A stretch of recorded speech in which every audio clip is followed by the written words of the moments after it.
Welcome to the Underground, the Steel City Underground, the black and gold standard for Pittsburgh Steelers coverage. Now, here's your host, Joe Kuzma and Zach Celedonia.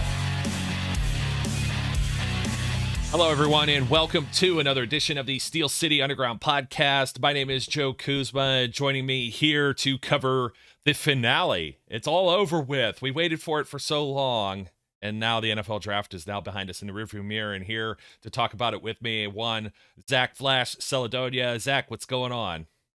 Hey, Joe. Yeah, the fat lady's singing. She's singing a pretty song because the Steelers got a great draft. Best in the NFL besides the Ravens, of course. But I'm doing great. Well, wait a minute. Okay, I've got to go back to, I was pretty excited because I got replacement pens at the draft party now. But I bought these other, I got these cheaper ones, but they're still clicky pens. I'm not going to click them on the thing. But I was excited about that. But no. Wait a second. Let's pull back on this. And somebody actually said this, Sirius XM NFL radio, but myself and Brian, I think, said it Friday night and covered it so eloquently. What? The Ravens don't have any wide receivers. They don't use wide receivers. I mean, they don't, maybe they don't need them, but isn't that a draft need? You got to have, they're just going to put tight ends out there and just beg everyone to stop them in the run game. That's the only thing that's driving me crazy. They're running the wing T, the Army offense, the Navy offense. Yeah, they need to pick a receiver for sure. Yeah, they missed the boat on that one. And, I don't got to get into it right away, but I did hear that they were trying to get our guy, Kelvin Austin Iii, in the fourth round, and we picked him right before they could. But I don't feel bad for the Ravens, number one, because they're the Ravens, and number two, they had 6 picks in the fourth round, dude. If you wanted them that bad, and they picked back-to-back, too, a couple times, I'm pretty sure, at least once. So, sorry that we got Kelvin Austin, but we didn't pick until, 138? It was a long time before we got to pick in the fourth, so sorry, Ravens, you snooze, you lose. Yeah, you know what? That's a good point to bring up. So they had Kyle Hamilton, Tyler Linderbaum, David Ajabo, who may not – they have some patience there. That's somebody that they're looking for the future. Maybe. Yeah. I'm trying to figure out – I think we were discussing this in some capacity as whether or not he'd be an outside linebacker still in their system, but maybe. Travis Jones, UConn, yeah. Daniel Falele from Minnesota, the tackle we really liked. That annoyed the hell out of me. And then that was their first of their fourth round picks. And yes, they had 4. So it was Jalen Armour Davis, Charlie Kohler, a corner, a tight end, and then a punter. They took a punter. So although the Cleveland Browns also took a kicker as well, I believe in the fourth round. So we're going to go through all of these things and stuff, but we're going to rewind a little bit. And because I want to get a little bit of your opinion on something myself and Brian were talking about the other day. And it was the Steelers could have waited for the second round to get Kenny Pickett. And I'm sorry. I'm not buying that. I don't think that he's around until pick 52. What's your thoughts on that? I think somebody eventually jumps in, maybe even at the end of the first round, and ends up snagging him. Yeah, I heard you guys talking about that. I did. And that was another moment I had listening to the podcast when I'm not a part of it. And I just have this intense FOMO, fear of missing out. And I want to jump in and scream and yell. And Brian mentioned that he thought that it was possible that he might make it to the second. He didn't really have any kind of emotional take about it, I would say. He just was more that side. But I'm more with you on that. I don't think, and you play this game every year with he could have made it to this pick, or he could have made it to that pick, or the next pick. I really don't think Pickett would have made it to 52. In hindsight, it's very easy to say that, seeing that he was the Steelers' first-round pick. And that's what I want to believe. But I do believe it wholeheartedly because it's easy to look at the other quarterbacks of the class and how none of them were taken until Ritter went off the board. That's very easy to see. I see it crystal clearly. My thing is, I think the NFL as a whole, and when I say the NFL, I mean the general managers and the guys running the teams in the NFL, I think it was pretty unanimous that Kenny Pickett was the best of the class. He was the one who can come in and play right away. He showed the most. He's got the most developed talent of the class. So I don't think it's fair to lump him in with the rest of this class all going way later than expected, especially Malik Willis. I think if the Steelers don't take Pickett at 20, I think there's a good chance he's your candidate for that scenario where a team would trade back into the first to grab him.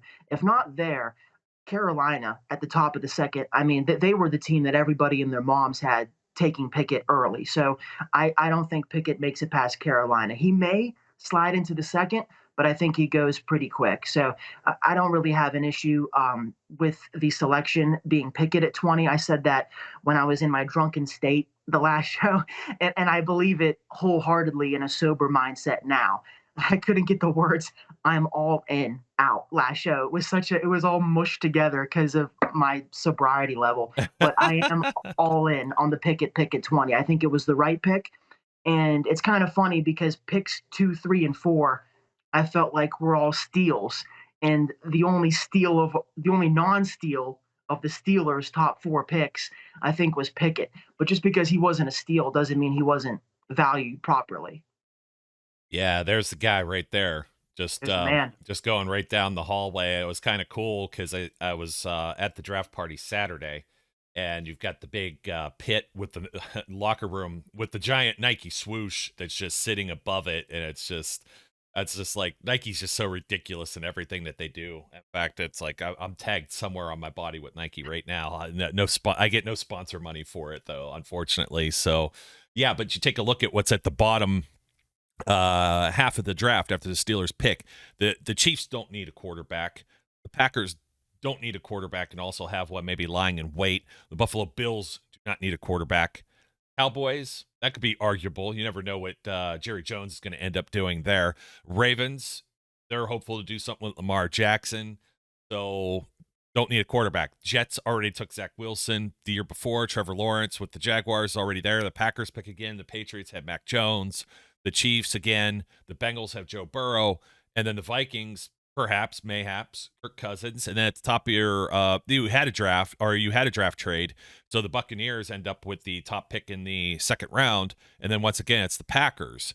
So once you go through all those teams, you got to realize someone may have made that move in order to get somebody in the first round. If they felt they had the right grade on them, if they had the right draft capital. It goes back to all the things we were saying pre-draft there was a ton of teams like at the top and the bottom of this year's draft that already have quarterback situations. I'm not going to say settled, but situations where they've taken someone or they've signed someone and they're looking to sort that out. Now, they're invested. Yes, they're invested. So when you get into like the third round and there's somebody like Desmond Ridder or Malik Willis still sitting there, now this is the time where they're like, well, we're looking at that versus like 14th wide receiver or something that's coming off the board. Let's take one of these quarterbacks, and if it's a wash, so what? And that was the way I always felt with Mason Rudolph, who I'm not going to get into the quarterback battle thing. We're going to have a long time to talk about that and lots to talk about. And we're going to talk about it a little bit more with the 7th round pick on this show too. But yeah, I gotta address this just real quick, and we talked about it a little bit, but we got all these other picks to go through. Plus, I want your thoughts on the two players that they took day 2 since we didn't have you on. So everyone's just assuming Mark Madden had something already out Monday morning, and it was saying Mitch Trubisky got hoodwinked by going to the Steelers, and it's like, hey guy, you know what? We don't know if any first round pick's ever going to be the man, never. But if you're in this position, the Steelers give up absolutely nothing to do this. This is absolutely the right pick. It's the Steelers' way to just sit there and let the draft come to them. In my opinion, I look at the board a lot more. I know Brian's like, you take Devontae Wyatt or somebody like that, but I'm not necessarily how much do they play? Are they like a week 1 starter or a 2022 starter? What other position are you going to go? Especially when you fly over to see the rest of the draft and you get in round 2, you end up getting George Pickens, who I had as my other consideration pick in a lot of my mock drafts. So George Pickens, we didn't steal the thing that you pulled up with the RAS.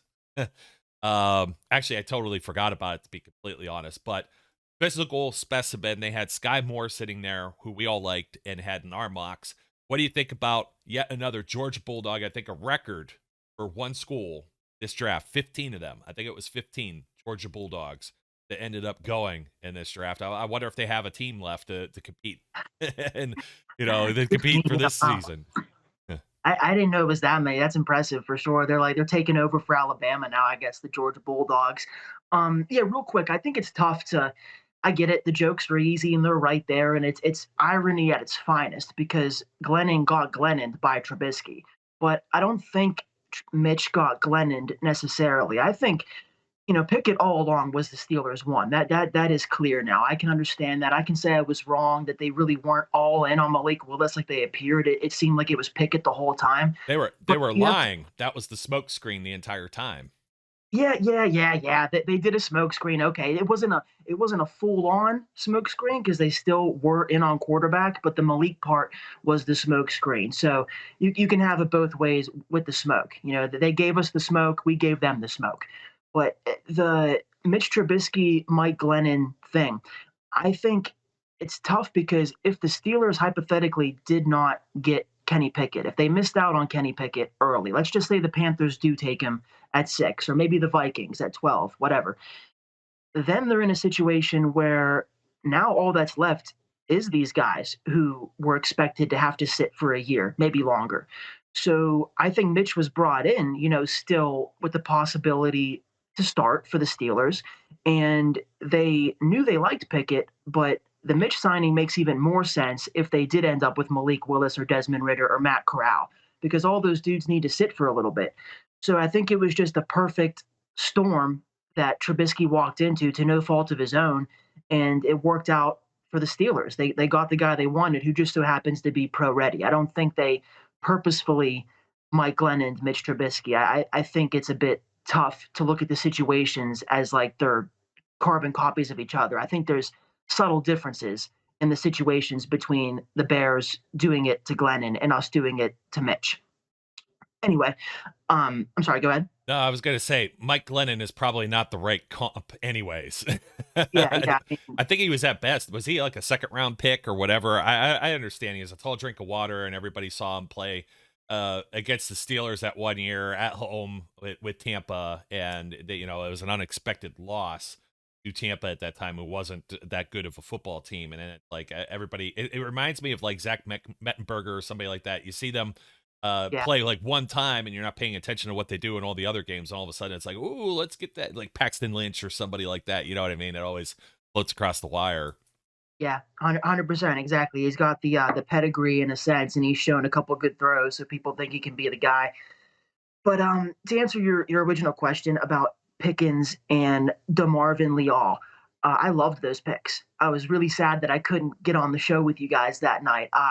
Not only was my ass kicked from the night before being so drunk, an unreasonable level, which, again, thank you for still letting me be on the show like that. And I hope the people enjoyed. Unreasonable. You said 2 drinks, which I knew was totally crap when you said it. I was just like, no way. That's not a 2 drinks thing. I know this is why, like, I didn't drink during the draft because not that I get out of control too often.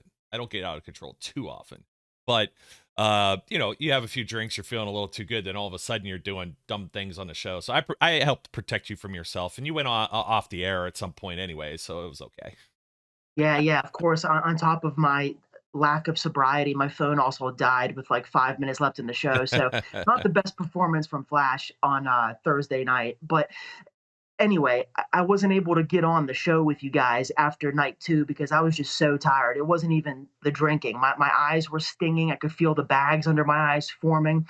But I wanted to get on really, really badly because we picked a receiver, a good receiver. We picked a receiver high, and that's all it takes to get me excited. I was pumped when I saw the Pickens pick come across the screen.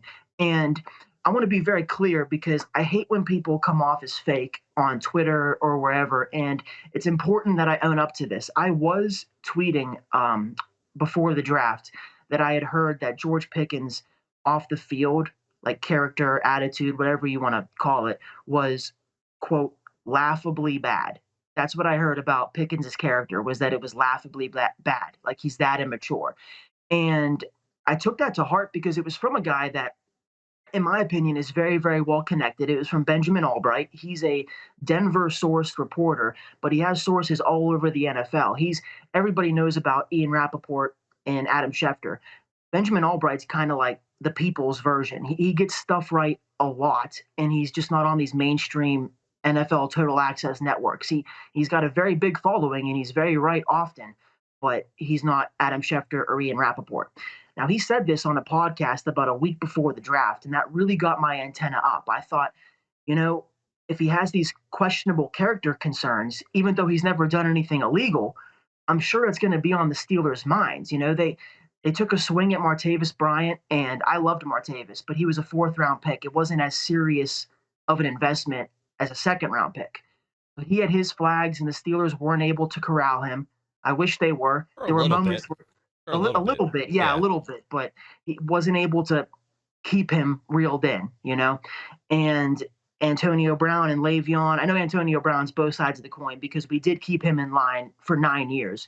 But with all these circus tricks, I'll call them, and these distractions the Steelers have dealt with their skill positions over the years, I thought Pickens would just make them a little weary. I wasn't against the pick, but I wanted everyone to know that was out there, that Pickens may slide because of these concerns. And that part's true. He did slide. He slid to 52. Once we made the pick, I decided for myself, this must mean the Steelers really did their homework and really feel comfortable taking him. Again, he's never done anything illegal. It's just he plays with a swag. He plays with an attitude. He knows he's the man.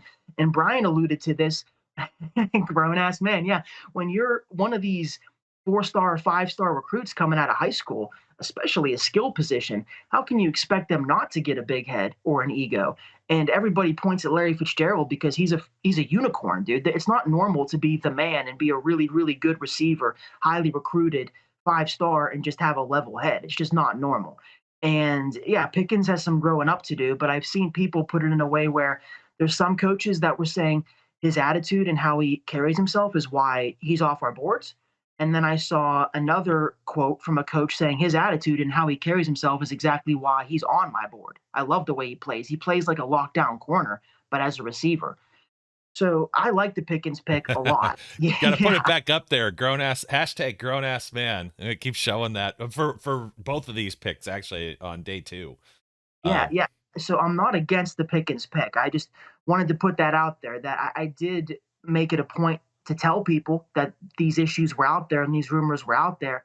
But I'm nothing against the fact that he was the selection the Steelers were comfortable with. I really think that he has the true making of a wide receiver 1.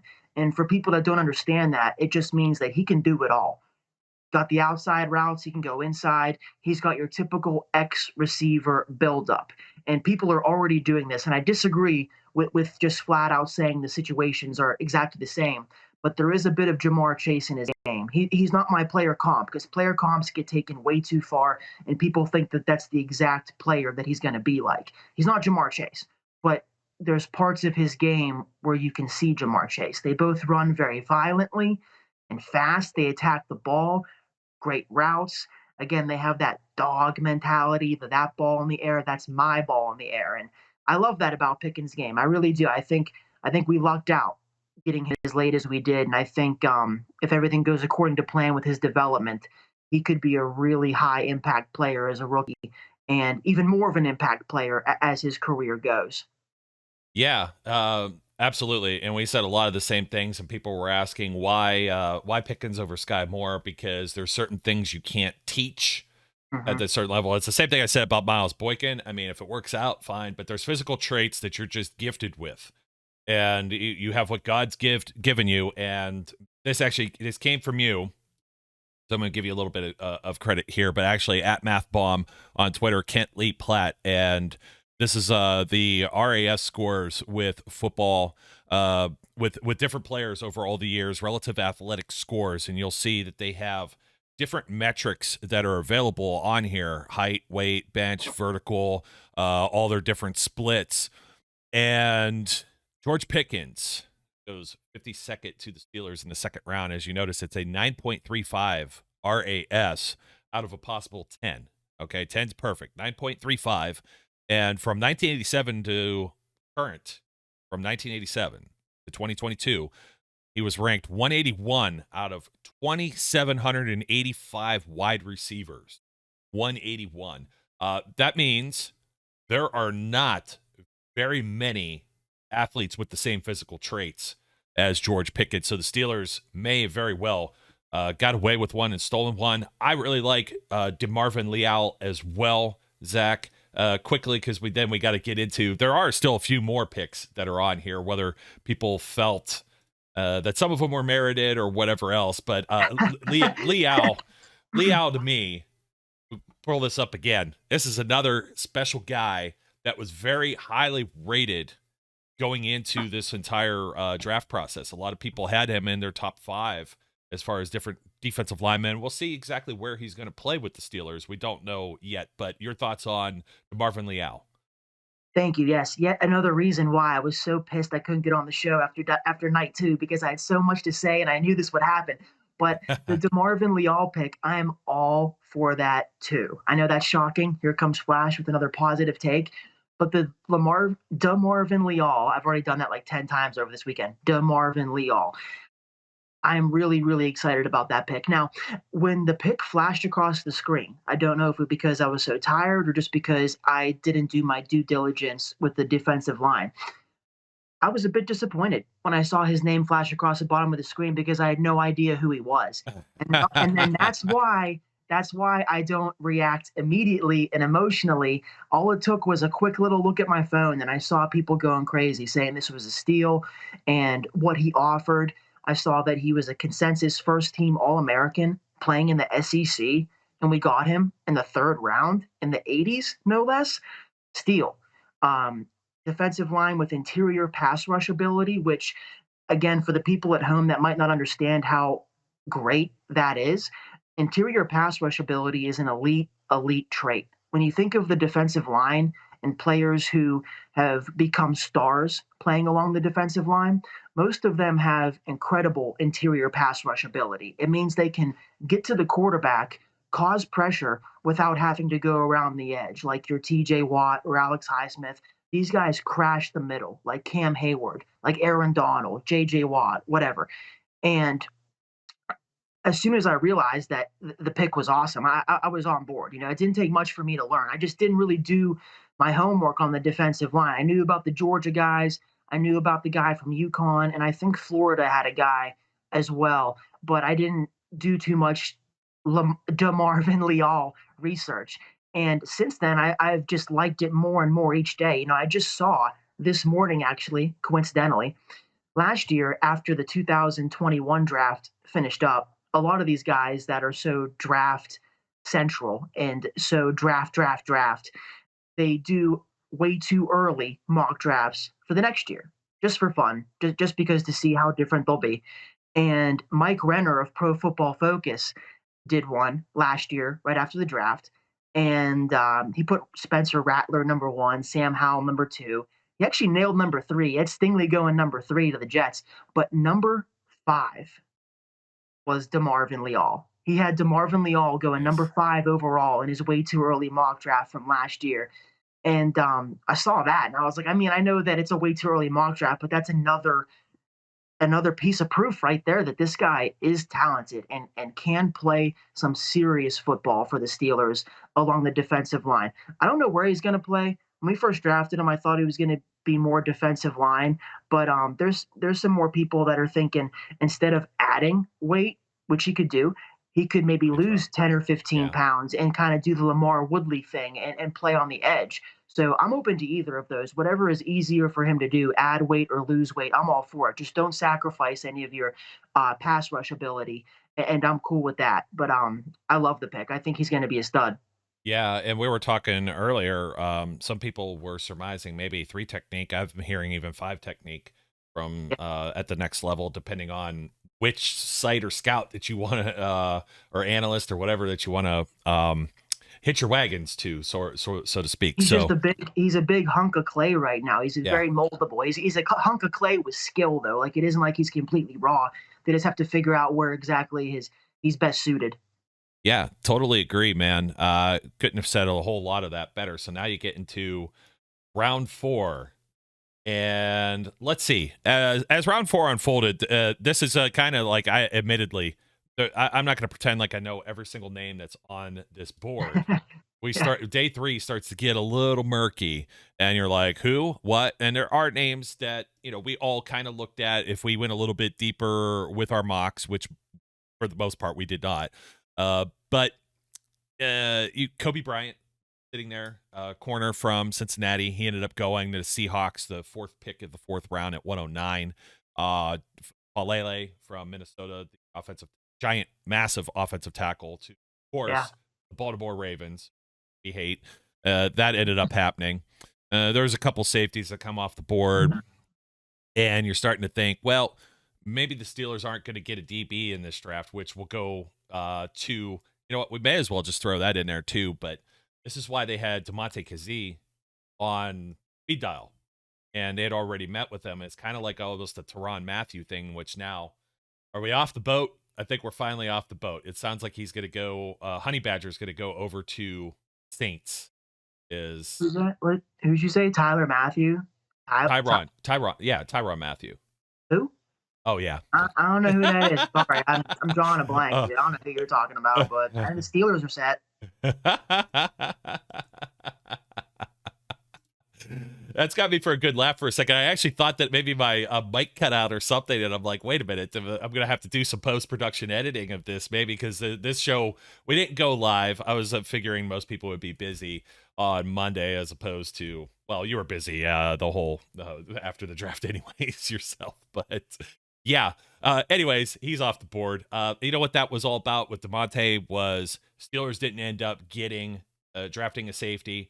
And that was kind of like the backup plans. A lot of these guys, I mean, they did it like, I want to say they almost signed him. I don't even think the draft was completely over with yet. And there was some talk about that with Pat Kerwin and Jim Miller on one of the NFL radio programs. And he used to talk about that and said, man, you better have this guy at speed dial. It's already known with the agent and everything else. Hey, we're going to have a deal in place. If we don't pick X position by Y round, your phone's going to be ringing. And that was very cool to see Kazee come in, and it just adds, and people aren't realizing this is a depth piece too. This is a depth piece and a chess piece. It could only make the defense a little better. So why don't we go there first before we jump into the complete day 3s, because we know they didn't add anything to the secondary. They didn't really have to, and adding Kazee, I think, is I thought it was a tremendous move, actually. Yeah, me too. Kazee's a good move. I think so too. Rumors came out that the Steelers were considering Kazee and Edmonds and Tyrann Mathieu, that guy you mentioned, in their final 3 when they were trying to get the safety shored up before the draft. Obviously, they got Terrell Edmonds to come back on a 1-year deal, and I thought that was good enough. And when the draft concluded and we saw that we didn't add any safeties to the room, or corners for that matter, Kazee was signed to a 1-year deal, which, I said this on Twitter already, but if Kazee was being brought in to be the starter, it's a decent deal. I can get excited about it. He's got ball skills, and he's proven he can do it at a high level, in particular in 2019 when he led the NFL in interceptions. But as a chess piece, as a depth piece, as a guy you can just put in and move around and help with the coverages, it's a phenomenal signing. Not to be dramatic, but like he's safety 3 or 4 right now. He doesn't have to start. He's behind Terrell Edmonds and Minkah Fitzpatrick. And then you get into the mess of, well, what about Trey Norwood? So Kazee's not being brought in here to be a star. He's just brought in for insurance and as a chess piece. And I really, really like the addition. And Kazee must like the culture, because I'm pretty sure that before the draft, his final visit may have been with the Seahawks. So that told me that maybe the Steelers were out on him. So to see his name resurface and sign with the Steelers was very encouraging. I'm excited about that addition. Absolutely. I think it's a good move. And that's the thing with the draft, or one of the things with the draft, I should say, is the most common complaint that I'll get in text message from friends or just talking, water cooler conversation, is people be like, oh yeah, man, but they didn't get a corner, or like, oh, but they didn't get a safety. Well, the thing is, my rebuttal to that is, who do you want to take out of our draft picks that you would have picked a corner? Everybody's going to say Connor Hayward or Mark Robinson or the quarterback, Oladokin. But the thing is, what corners or what safeties are you picking at that point? Practice squad guys, special teams guys? Because I know personally I wouldn't sacrifice Kenny Pickett, George Pickens, or DeMarvin Leal for a corner. Calvin Austin III, same deal. I'm very happy with that pick too. I don't think they should have forced just picking a corner to pick a corner in the late rounds. So I think Casey was on their mind for safety, and they didn't feel like they had to force any pick at safety. And with cornerback, let's just be blunt. I think the Steelers feel like they're fine at that position. And I'm not faulting the fans for wanting a little bit more of insurance in that room, but they have a top three they're comfortable with. They have their three starters, and then they re-signed Arthur Mollett, who they like as well. And they still have Pierre and Justin Lane, who haven't really shined much in the NFL, but the Steelers still have them as emergency depth. Yeah. So I tweeted this name like I tweeted about it during the draft just because everybody's having fun during the draft, and why not? But I tweeted at Joe Hayden. I said, you want to come back, but I'm not really sure if we need him at this point. There's always an injury that can occur, knock on wood, but I'm of the side, maybe a minority side, but I think the cornerback room is fine personally. Oh yeah, absolutely. I think they're more than fine. I mean, bringing Edmonds back was pretty big in and of itself. KZ sitting there probably is the top safety option now, I would think. I mean, there's still Trey Norwood and Miles Killebrew, who had mixed experience of playing time, all depending, and especially Norwood because 7th round pick and being a rookie.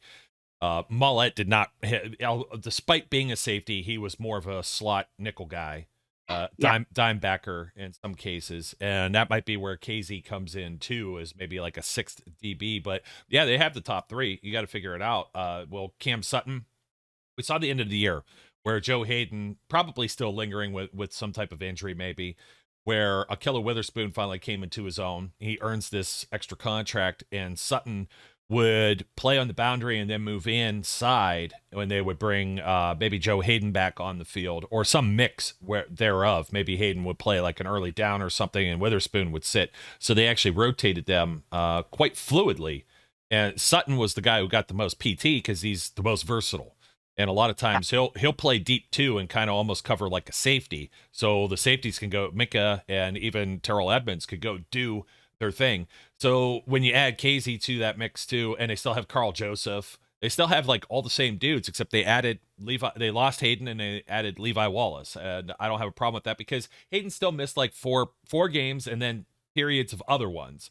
So he's up there in age. He's 33 years old. If they were to bring him back, it's like, Joe, you're going to be coming in for significantly less than what you were making and significantly less of a role or playing time, but you could still be a part of being a mentor or leader or veteran in the locker room. Would he be interested in that? Or is he going to be interested in, living out your glory days still, and you get to go somewhere? And I always think of like a team that's bad, currently bad, that might pick up somebody that needs depth, like a Jets or a Jaguars. Not to say that they need them, because I haven't really examined their rosters yet with the fallout from the draft. But that I could see him going there and doing something like that. For whatever reason, I kept thinking like Jacksonville or Miami, or even, to be completely honest, headed down to Tampa. One of the Florida teams. Florida. Played, played in Florida. And Tampa Bay's just had this knack for, they haven't had corners. They picked up Richard Sherman last year. They have a knack for picking up veteran guys and trying to, squeeze the last bit of juice out of them that they could get. So let's go back to where we started with all of this and trashing the Baltimore Ravens and their inability of drafting Memphis wide receiver Kelvin Austin III, who had the third fastest? Would he have the third fastest 40 time? I think I have to go back and look now, but he's quicker than a hiccup, very productive, can play all over the field. And all of a sudden, people are saying now that Deontay Johnson is like, oh, see you later. You had too many drops, this and that. I mean, it doesn't mean that they're not going to offer this guy another contract. Like, everybody's playing these games this year where they think they're just going to draft someone and they're going to step right into someone else's shoes. You see the Titans with like A.J. Brown. I forget who the Chiefs, but the Chiefs and the Packers, they're all doing it with all these wide receivers, Tyreek Hill and Devontae Adams, that are leaving. And you've got the proven commodity that you're not paying for that's leaving, and the unproven commodity that's coming in that might not be like anywhere near as good as what these guys are. So, I mean, the Steelers have always done this. You said it, you tweeted it, the double dip. We've always talked about the double dip. I was looking at it more from free agency and draft when they already took Boykin. and picked him off the waiver claims, the waiver wire from the Ravens, I said, okay, one wide receiver. We know that sometimes they would have done two, and it was just kind of off my radar. I'm like, they don't really need a special teams guy because they already have Gunnar Olszewski. And lo and behold, here comes Austin. It kind of just fell in their lap to the best player available type situation. And this could really be a pick that flourishes with the Steelers, not only their knack for finding wide receivers, but the way the offense runs. And he's not going to have to be rushed on the field right away because you have Deontay Johnson, because you have Chase Claypool. We'll see where George Pickens falls into this too, but the two young men that are coming in with Pickens and Austin, you still have Boykin, you still have Anthony Miller, you still have Steven Sims, you still have some veteran, maybe guys that are, retreads, but they're guys that could go out there and play week one, and you don't have to force these other players on the field where we've seen Mike Tomlin not do that before. So Kelvin Austin, I think you love the pick. I know I love the pick. The first 4 picks for me are money. Yeah, dude. Yeah, it's always sweeter when you can call it out ahead of time, of course. But admittedly, I named like 5 different dudes that they could have taken at 138. And like the whole draft. Yeah. When day 3 started, I was like, ooh, this guy, ooh, this guy, ooh, this guy. And then I said, ooh, if they're going to double dip, I hope Calvin Austin III is the chip. Not even trying to rhyme. It just kind of came out that way. It came out spitting fire accidentally. And wouldn't it be so Steelers, dude, if of this class, Calvin Austin like ends up being like the stud? Not saying that's going to happen, but he just fits the mold of these Steeler mid-round receivers that, I mean, he was pretty coveted. A lot of people thought he was a good pick, but he was just sitting there in the middle of the rounds, smaller body guy, quicker than fast, great hands. Like you already mentioned his 40 time. He had the best 3-cone of any receiver, and he had the best 20-yard shuttle of any receiver. That means his lateral quickness and his ability to change directions and his route running is off the charts. I love the Pickens pick, but Austin might be your rookie. He might do more as a rookie than Pickens. I want to see Pickens very much so, but Calvin Austin, he might be able to offer you a little bit more sooner because of everything he can do. I saw that the Ravens, this came out today, that they were trying to get him with the pick after us, like we said at the start of the show, and we swooped in and stole him. And they've done so many people we've been interested in. So miss me with those tears, Ravens fans. You guys done it. I still remember last year, Geno Stone, James Porsche, whatever his name was, Kyle Hamilton this year. Yeah. They took Chris Wormley too. Remember Wormley? We were in on him first, and then they drafted him and then traded him to us. So Ravens do this crap all the time. We do it to them. Fair is fair in the draft. So I think they wanted Austin very much, and we stole him from them. Our receiver coach, forgive me, I can't remember his name right now because he's new, but he said that the Steelers weren't expecting to pick Austin. They didn't expect to pick 2 receivers, but he said when it came down to it at pick 138 in the 4th round, Austin was by far and away the best player on their board. And that's what this all means when you're watching TV or listening to a podcast like this and you hear someone say, well, they were the highest rated player on their board. That's what that means, that, they didn't really need to go receiver, but they happily did because Austin was the best talent available. And sometimes it isn't all about what you can offer now. They could be thinking long term, like you said, kind of a joke right now, but Deontay, don't know what's going to happen with his contract. He's clearly going to be here for this year, but it's always relative. When you're picking this far in the draft, you aren't just picking because, okay, we need a guy to come in and start right away. You're going off of talent. You're going off of what he can do for you long term. And I think the Austin pick was genius. Yeah, I can't disagree with any of that. Frisman Jackson, because I had also forgotten his name. Yeah. So we'll see. We're going to see. There's a lot of new offensive coaches with the Steelers this year. Blaine Stewart is still there, who's been the assistant, kind of kicking around all over. Now he's assistant wide receivers coach. I think he working with quarterbacks before, maybe too, or just no. He's always been receivers. Was it always receivers? Yeah, I thought maybe he had like a more generic title at one point, but anyways, yeah. Pat Meyer also new. Alfredo Roberts was new last year. You got Mike Sullivan, the quarterbacks coach. David Corley, another assistant quarterbacks coach, which we're going to get to why they needed all these quarterbacks coaches just shortly. But before we do that, let's take a look at this guy. Spitting image. Yeah. Spitting image of I got to do this for Brian right here, of one grown-ass man, Cam Hayward. Actually, Brian, And did I mention that Brian and I were both at the draft party, and there was like a cutout of Cam Hayward, and Brian has like a grown ass man T-shirt on, an SCU grown ass man T-shirt on, and he took a photo with it's like almost like a life size like standout cutout that was outside the locker room. So No, I didn't see that. No, I yeah, didn't see. Brian, we're gonna have to prod you if you hadn't already put that out on social media. You're gonna have to, but yeah, let's take a look at Connor Hayward one more time. Tight end, fullback, H-back, whatever you want to call him, out of Michigan State, baby brother of Cam Hayward, and you can see the resemblance there. It's kind of funny when you saw them both together on screen. They were on like NFL Network or something like that. It was just like, holy cow, this is like going into a time machine. And then you, rascal, you got Cam to retweet you on something as well. Best feeling in the world, dude. Cam's tough too. Cam doesn't often hit the retweet or the like. He's pretty stingy with his retweets and likes. So I was very pumped to see that. He thought that was humorous, the video I posted. People that didn't see it, it's just a video of this guy saying, "I know that ain't who I think it is." And it's I was saying that's what Cam's going to be saying when he sees Connor coming through the hole in camp. He's probably going to tattoo him and put him on the ground.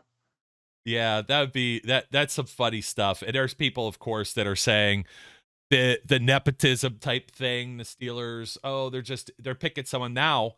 Well, I think we butchered this before, or maybe Brian, but we figured it out. We were talking and then somebody else figured it out maybe, but now there's 4 sets of brothers on the roster because you have the Watts, you have the Edmonds, you have the Davises is who we missed with the 2 D linemen, and now you got the Haywards, and that should make for interesting shenanigans in the dorm rooms at St. Vincent College for training camp. I could only see how that's going to end up playing out. But the Steelers did not have, in fact, their pick in the 4th round was 138. So it was a comp pick to begin with. They were late in the round. They did not have a 5th round pick, and they did not have I believe, a traditional 6th round pick. I believe this was also, where am I at? No, it was just 208. So they went from 138 to 208, 70 picks before acquiring anyone. And when you're in the bottom 200s, I know there's people that were putting Zach, the other Zach, was taking this a little too seriously with me in the back rooms. I was like, I like to take with the guy that just put like the laughing emojis next to Connor Hayward's name. I didn't know if he was actually going to be drafted. And when you're down in the 6th round and you're down this far in the bottom 200 picks, like you said, you got to start looking up, who are these people? NFL Network might have a video package of them, or very little. You start to look for any type of assets like photos and things, and especially when they're FCS players, you can't find anything about them, let alone are they any good. And this is what the scouts' jobs are. So you're just trying to trusting, and if they make the team, great. If they don't, whatever. So people were laughing and making their yucks about it. But yeah, they took it because he is Cam Hayward's brother. Was it to appease or play friends or whatever with Cam? I don't think so. I'm like, there's been players with lots of other pedigree that we talked about over the years. Remember how big we were on Thaddeus Moss, and then he went undrafted, and you're just thinking, the apple doesn't fall far from the tree with something like that. And this is just like, Connor's going to play special teams more than likely. This is your special teams pick in all likelihood, and he's going to probably battle a few others. There's still Jay Sternberger, that's on the bottom half of the tight ends depth chart here. Kevin Rader, my guy, my hometown guy that I like from Youngstown State. So Youngstown State actually got some guys drafted too. So that was kind of cool. Another tight end, by the way, to the Colts. So pretty cool stuff. I'm gonna breeze by this because we're gonna package them together. Okay. So you had Connor Hayward, pick 208 in the 6th round. They had listed whatever you want to list them: tight end, fullback, whatever. And then tight end, fullback, flex player for sure. Yeah. I think you may have even said somewhere like a Will Johnson, which is completely Will fair. Johnson. Like, if fans can remember that name, he was kind of like not very important to the offense. But Will Johnson from a couple years back, that's the kind of player. David Johnson too. David Johnson. David Johnson. That's the kind of player I think Connor Hayward can be on offense anyway. Maybe even a little bit better, but that's the kind of role I would expect from him. Not a definitive tight end or fullback, kind of this guy that goes across in motion and adds a block, maybe swings out for a rim route, catches a 3-yard pass. Nothing crazy. Yeah, and you know what? There was a theme among some of the players that have been taken too, is just how young some of these guys are. I know we said it with the Marvin Liao and I think he's just 21, going on 22. But I wanted to say, and now I'm going to have to look it up real quickly. Was it Pickens or was it Kelvin Austin? One of the two wide receivers. Maybe I'm muddling them together. Oh, yeah, George Pickens. So you want to talk about the off-field thing. I just got to go back to it real quick. Maybe the maturity is that the guy just turned 21 in March. Yeah. You know what I mean? I mean, let's be real. Guy couldn't go and even legally buy alcohol. How many of us were mature and walking around and whatever? And you look at the things that people thought were problems. You get in a fight on the football field. Who cares? Like, this is what people were praising Jalen Ramsey over. Or was that with AJ Green a few years ago, I think? Oh, yeah. Yeah, I forgot about that. Oh, my God, a fight with football players. Yeah, it's a very violent, physical sport. I mean, fights in hockey, it's like, yeah, go get them, and everybody, throwing hats out on the ice. And then when it's in football, it's like, oh, I can't believe these nice young gentlemen are doing this thing when we're trying to tell people not to helmet hit and whatever. So, yeah, I had to bring that up because he's a young dude, man. So yeah, he's really young, yeah. Anyway, and I mean, just to put that into perspective, that was George Pickens in March, and Kelvin Austin just turned 23 in March. Pickens turned 21, so there's a 2-year difference between guys in the same rookie class here.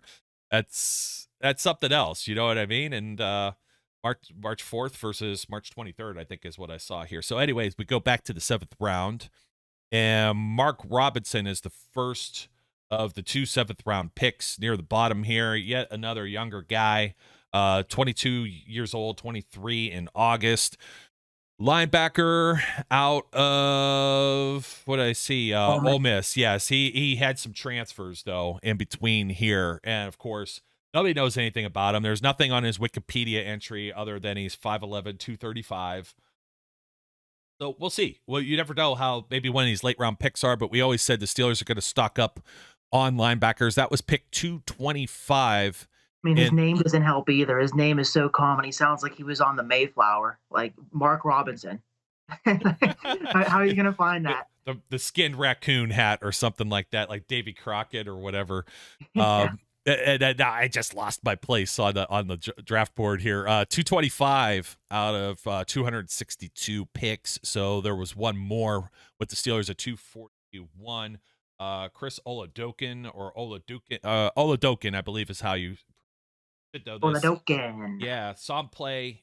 He's an FCS guy, so he played I bring up my alma mater, Youngstown State, every so often. He's a South Dakota State guy by way of several other schools. So he originally went to USF, Southern Florida, the Bulls, and then Samford, the home of Devlin Duck Hodges, if you'll remember that, in the air raid offense. Transfers over into another conference in the FCS, and he put up some numbers with the South Dakota State Jackrabbits just last year, just 1 year.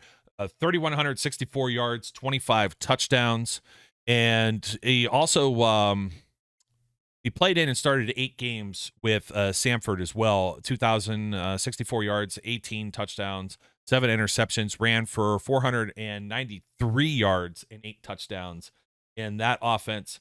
And 6'2", 195, 24 years old, maybe a little more mature, and everybody is out of their minds bonkers now. This is the end. The end. We've seen it, the end of Mason Rudolph. But you mentioned Hayward a little bit. Hayward and Robinson, and then let's get over the Oladokin and get some thoughts on QB4. QB4. Yeah, dude. Yeah, no, I mean, dude, who cares, dude? It's the 6th and 7th round. If there's one thing I'm not going to do, at least after years and years of doing this already, I'm not going to argue the 6th and 7th round picks with people. I kind of already alluded to this a moment ago, but I get it. Yeah, you would have preferred a cornerback or an offensive lineman, but do you really think, like, you're sitting there and you're going to tell me that you really think that a 6th or 7th round tackle or corner is going to be the guy? Like, he's going to make the difference over Connor Hayward or Mark Robinson or Chris Oladokin. I just think that's so pointless to get your britches all in a bunch over the 6th and 7th round picks. You know, like, who cares, dude? There's a very little chance that Robinson or Oladokin even make the team. I hope they do for their sake. Good for them. Mark Robinson kind of reminds me of the Vince Williams pick a little bit. He a late round flyer on a guy who Robinson played outside backer, but he's got the size of an inside backer, and he runs a high 4.6, so not incredible speed, but faster than Vince was coming out of school. And Connor Hayward offers a lot of things, man. I know it's easy to point and laugh and be like, "Oh, he's just a mini Cam Hayward. We just picked him to appease Cam Hayward." But he offers a lot of things. I'm not really upset about the Connor Hayward pick at all. He's a good ball player. He can do a lot of things, and special teams, like you said, he can block well. We know one thing about him: he's going to be very passionate, and he's going to put his heart out there. And not to sound cheesy, but that's a very good thing about a player when you're picking this late in the draft. If you know his heart is on it, that's a good pick late in the draft. And I'm excited to see like what parts of Cam rub off on Connor and vice versa. And the Chris Oladokin pick, yeah, we're all having fun with it. Yeah, see you, Mason. That's the end of Mason's days. I think even me, I'm not a Mason fan, but I think that's pretty premature to send him out of town already. Well, I'm excited to see what Oladokin can do, but he's again, sorry about this, but he's a camp arm. That's what he is right now. He can.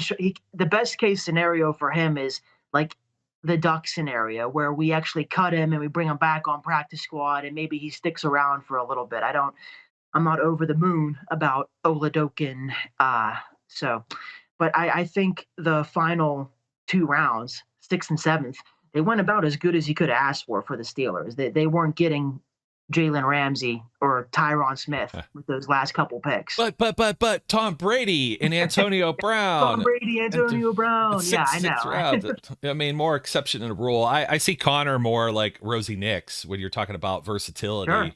Sure. And Robinson, I don't know. We've known enough, like you said, to be burned. That's why the UDFAs, it's like we could rattle off a list here in a moment. Yeah. But back to the quarterback thing. Well, why else would they draft a quarterback? So they ensure they sign someone. Most people don't realize these last 2 picks with both Robinson and with Oladokin were both pre-draft visits. So both of these guys. I remember Oladokin was here. I remember they had all the quarterbacks come to town, but I remember seeing Oladokin's name on the list. Yeah, the only one they didn't have was Cole Kelly, and of course Carson Strong. And I know you want to get your yucks in on that one, but when you take a look at how many quarterbacks were taken in this draft, and I've got the list up, and it's kind of funny to see how they all go. And, of course, everyone's going to say, well, you could have waited till later. I don't think that's the case, unless Desmond Ridder was your guy, maybe. Then the Steelers got a second round, but then you're not getting George Pickens. Who are you getting in that case, the other wide receivers that are off the board? I think you still get a guy. Or you get a guy with a very, I would say, a high ceiling, maybe low floor type player, which is what you want to do in the second round. Steelers tend to nail, especially Kevin Colbert over the years, have nailed second rounders when you talk about Stephon Tuitt, Le'Veon Bell, Juju Schuster, et cetera, et cetera. A few misses here or there, but then again, who doesn't? But you had Kenny Pickett. So you had Kenny Pickett, Desmond Ridder, Malik Willis, Matt Corral, Bailey Zapp. Sam Howell finally goes to the Commanders. And then back down to the 7th round, Chris Oladokin. And you still have Skylar Thompson, Kansas State, and Brock Purdy, Mr. Irrelevant, with the final pick, 262 to the San Francisco 49ers. What does that say about Carson Strong, man? I mean, you never know. Maybe he turns out to be Tony Romo or something like that. And the Eagles ended up signing him. But the rest of the class, I mean, not everybody was looking so highly on quarterback. None taken in the second round. None taken for 54 picks after 20 with Kenny Pickett. And like I said, you still can't guarantee. But the Oladokin pick, like Duck Hodges. Now, this has provided a couple of things. The last 2 years,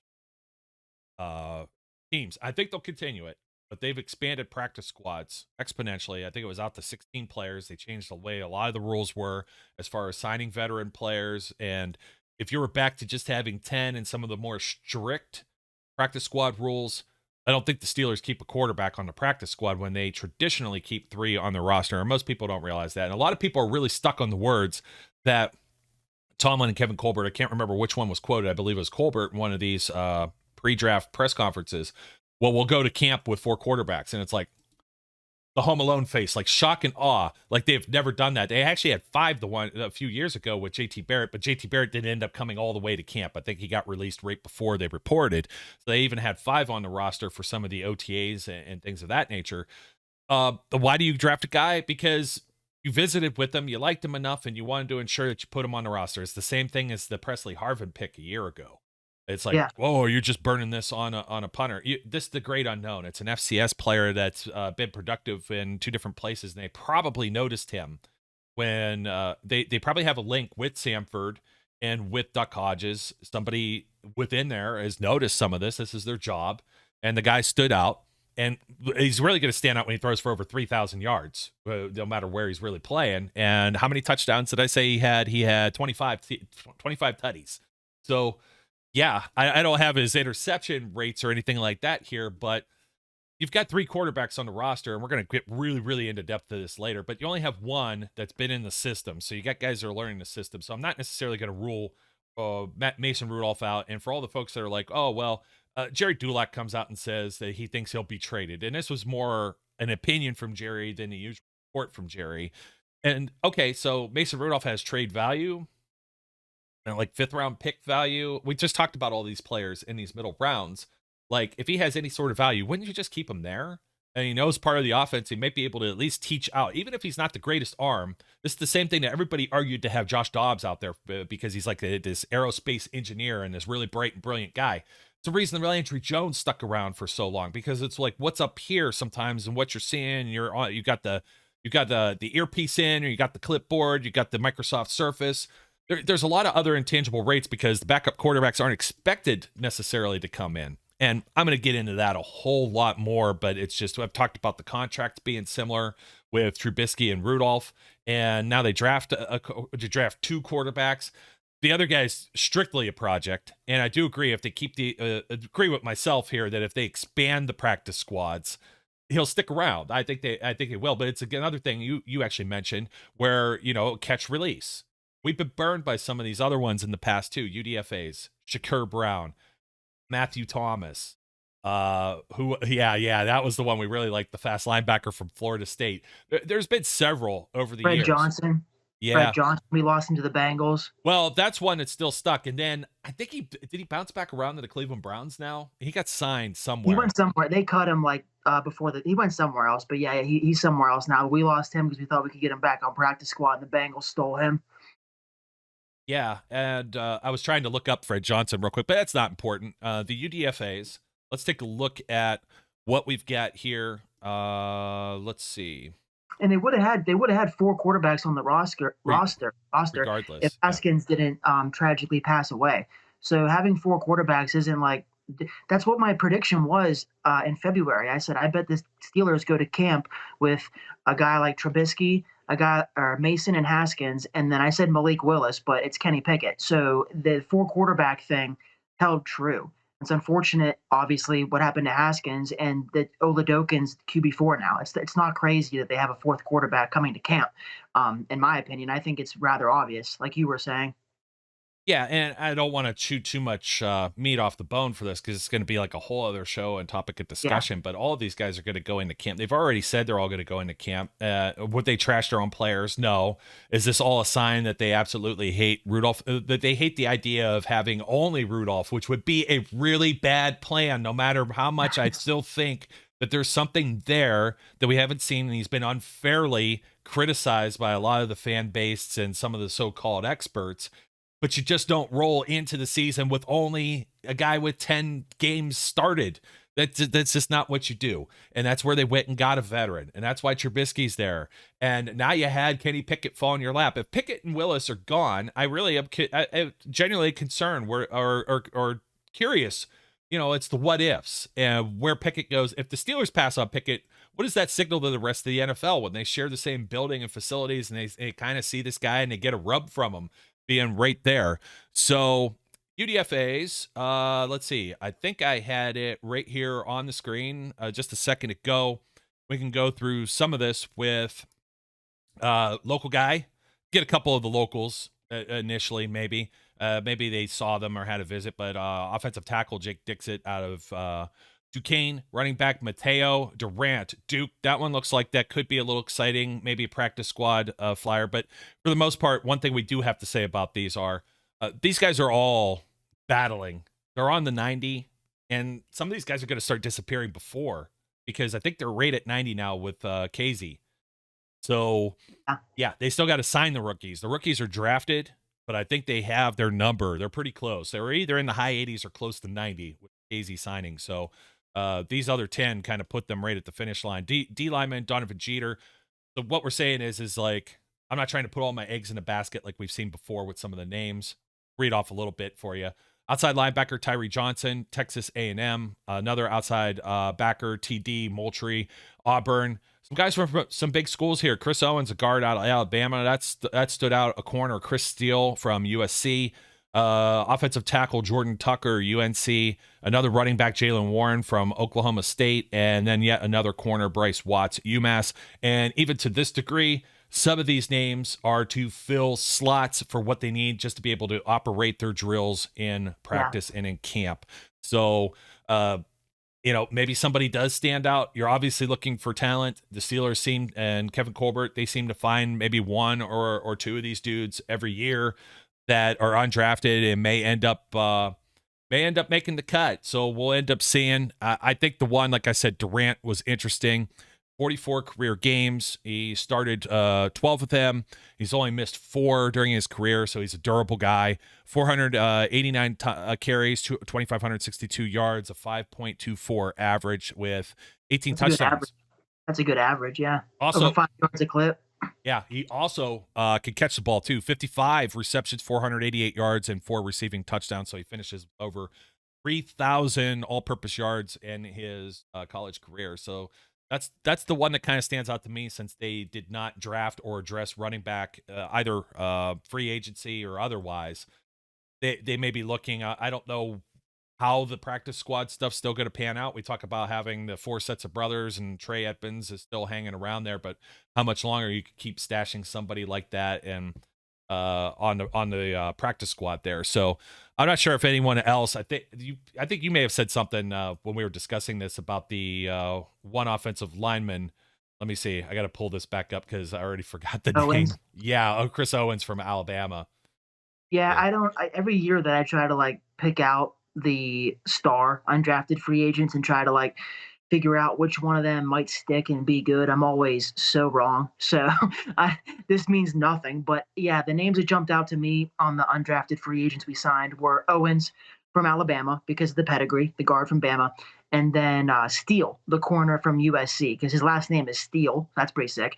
And he's from USC. So they just both faced good competition, went to big schools, and the UMass cornerback, Kenny Pickett apparently knows him because Pickett tweeted at him after we signed him that they were together again. So I don't know if the UMass corner was a transfer from Pitt or if Pickett knew him from his younger days, maybe in high school. But Bryce Watts, the corner from UMass, apparently has some kind of friendship with Pickett already. So those 3 names jump out to me just because that's all I really know about the undrafted class. And like you said too, Durant, I'm now on board with Durant. That sounds like a fun running back, and his last name reminds me of Kevin Durant, so cool. Yeah, I think North Carolina looked like, but that was 2019. It started with Virginia Tech. So interesting. And you'll have some of that. That's where these guys, they have talent. They're trying to find their way. I heard a lot of stuff over the weekend, listening lots of radio, the NIL deals and stuff like that, how that might play into transfers in the future and playing time and players looking to get paid now as college athletes. There was one more that stuck out here besides the guy with the fancy name. Well, Owens, the 20 career starts, 12 at right tackle, 1 at center. Okay. So, cool. Yeah, he's all over the place. So they were always trying to find him some type of role, and of course that's not easy to do when you're playing with Alabama. So never know, might be one of these guys slips through the cracks. You get that sometimes. What was Kevin Hogan, wide receiver with the Patriots, wasn't he like a lacrosse player? You get goofy stuff like that happens too, or you always, Chris Hogan, the lacrosse player, or in the case of, you get some of the players that are they come from overseas and they're they have the broken English accent, and they're I never saw football before, but my friend,